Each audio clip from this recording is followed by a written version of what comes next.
बिस्मिल्लाहिर्रहमानिर्रहीम। अस्सलाम वालेकुम 5 क्लास। उम्मीद करती हूँ आप सेहत व ईमान की बेहतरीन हालत में होंगे। जी स्टूडेंट्स, आज हम पढ़ेंगे नात। ठीक है, आपने अपनी वर्कबुक का पेज नंबर 5 ओपन करना है। ठीक है, तो इसका फर्स्ट क्वेश्चन है अल्फाज को मानी से मिलाइए। ठीक है, देखिएगा बच्चों, एक साइड पे अल्फाज लिखे हुए हैं, दूसरी साइड उनके मानी लिखे हुए हैं। तो पहला वर्ड है हमारा पैगाम हक। ठीक है, अभी देखें, सदाकत और रास्ती का प्याम, पैगाम हक को इससे मैच कर दें आप लोग। ठीक है, सेकंड वर्ड है हमारा गुर।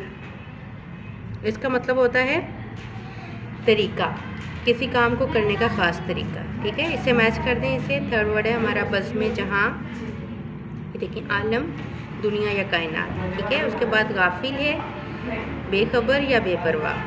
उसके बाद नेक्स्ट वर्ड देखिएगा कुफ्र शर, मुनकर दीन और बुराई। उसके बाद देखिएगा हर सू, तो जी बेटा ये हर तरफ या हर जानिब। और हमारा लास्ट वर्ड है तौहीद। तौहीद का मतलब होता है अल्लाह के एक होने पर यकीन रखना या अल्लाह को एक मानना। ठीक है, उसके बाद हम अपने नेक्स्ट क्वेश्चन की तरफ आते हैं। नेक्स्ट क्वेश्चन है हमारे अल्फाज और जुमले। ठीक है, लफ्ज़ से आपके पास नूर। आप सल्लल्लाहु दो जहानों के लिए नूर बनकर आए। राज़ी, हमें अल्लाह की रज़ा में राज़ी रहना चाहिए। तो जी स्टूडेंट्स, अब हम आते हैं अपने नेक्स्ट पेज की तरफ। हमारा नेक्स्ट पेज है पेज नंबर 6। ठीक है, इसमें आपने सवालात के जवाब देने हैं।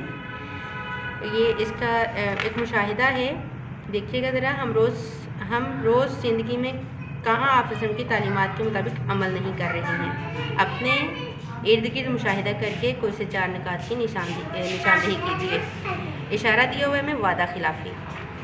ठीक है, नंबर 1, पानी पीते वक्त बिस्मिल्लाह नहीं पढ़ते, यानी कि हम यहाँ पर जो हैं, यहाँ पर हम गलती कर रहे हैं। खाना खाते वक्त सुन्नत के मुताबिक नहीं बैठते।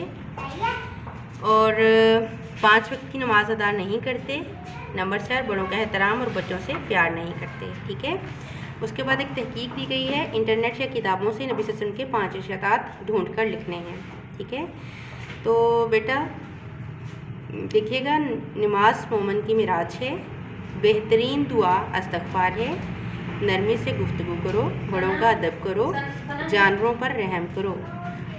उम्मीद करती हूँ स्टूडेंट्स आप लोगों को तहकीक की मुशाहिदा, सवालात और जवाबात, सेंटेंसेस और अल्फाज़ जो हमने पढ़े हैं आपको समझ आ गई होगी। अपने कॉन्सेप्ट को क्लियर करने के लिए बार बार वीडियो देखिएगा ताकि कॉन्सेप्ट का क्लियर हो जाए। उसके बाद वर्किंग कीजिएगा।